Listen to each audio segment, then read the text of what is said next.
Vikramveer ji, ਤੁਸੀਂ thank you very much for your business. ਤੁਸੀਂ Good afternoon. thank you so much for your business.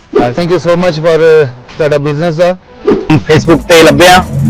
Search on Facebook, you know. The Andy is a professional sailor. Yeah. ਮੈਂ ਜਦੋਂ ਸਾਰਾ comparison ਕੀਤਾ ਮੈਂ ਦੇਖਿਆ ਤੁਹਾਡੇ ਕੋਲ ਆਏ ਫਿਰ ਡੀਲ ਹੋਈ ਹੈ ਟਰੱਕ ਦੇਖਿਆ ਪਹਿਲਾਂ ਤਾਂ ਇਹ ਪਸੰਦ ਆਇਆ ਪੇਪਰ ਵਰਕ ਵਧੀਆ ਇੱਕ ਨੰਬਰ ਜਲਦੀ ਤੋਂ ਜਲਦੀ ਜਿੰਨਾ ਹੋ ਸਕੇ ਉਹਨਾਂ ਕੀਤਾ ਹੀ ਤੁਸੀਂ ਤੇ ਬਹੁਤ ਵਧੀਆ ਲੱਗਿਆ ਤੁਹਾਨੂੰ ਮਿਲ ਕੇ ਤੁਸੀਂ ਡੀਲ ਵੀ ਚੰਗੀ ਦਿੱਤੀ ਆ ਜੋ ਤੁਹਾਨੂੰ ਦੱਸੇ ਵਿੱਚ ਕਮੀ ਆ ਤੁਸੀਂ ਉਹ ਸਾਰਾ ਠੀਕ ਕਰਕੇ ਦਿੱਤਾ I like the truck, I like the deal. Overall, it was a great experience. Yeah. very nice. ਇੱਕ ਬੰਪਰ ਟੂ ਬੰਪਰ ਵਾਰੰਟੀ ਹੁੰਦੀ ਹੈ ਜਿਹੜੀ ਹੋਰ ਥਾਵਾਂ ਤੋਂ ਨਹੀਂ ਮੇਰੇ ਹਿਸਾਬ ਨਾਲ ਇਸ ਤਰ੍ਹਾਂ ਕੋਈ ਮਿਲਦੀ 1 ਸਾਲ ਦੀ ਵਾਰੰਟੀ ਦਿੱਤੀ ਆ ਬੰਪਰ ਟੂ ਬੰਪਰ ਚਾਹੇ $5 ਦੀ ਵੀ ਚੀਜ਼ ਆ ਉਹ ਕਵਰ ਫਸਟ ਟਰੱਕ ਹੈ ਕਿ ਮੈਂ ਕੈਲੀਫੋਰਨੀਆ ਚ ਬਾਈ ਕੀਤਾ ਕਿਉਂਕਿ ਮੈਂ ਸਾਰਾ ਸਰਚ ਅਰਾਊਂਡ ਕਰਕੇ ਫਿਰ ਮੈਨੂੰ ਇਹ ਡੀਲ ਤੇ ਵਧੀਆ ਲੱਗੀ ਮੈਂ ਇਸ ਕਰਕੇ ਬਾਈ ਕੀਤਾ I think this is the best place to come and buy truck and if you're looking for a good truck, this is the place.